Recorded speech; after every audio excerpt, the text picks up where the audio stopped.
Hello, what's up mga kumare kong tigang? Kayo po ba mga kumare kong tigang ay meron na nito sa loob po ng inyo pong mga tahanan? Baka ito po'y nakakapasok na sa inyo pong mga bahay, hindi nyo pa po alam. Ano yan?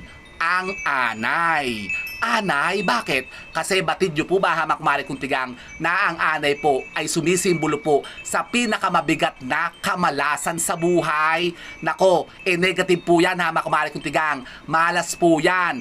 Buwisit po yan sa buhay ha mga kumare kong tigang kapag ka ang bahay po ninyo ay inaanay na. Nako, sobrang kamalasan po ang idudulot sa inyo niyan. Malulupong po kayo dyan. Kaya kontrahin natin yan ha mga kumare kong tigang.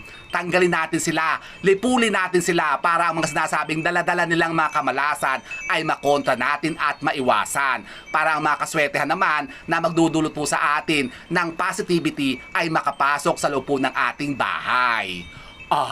Opo ha mga kumare kong tigang, kaya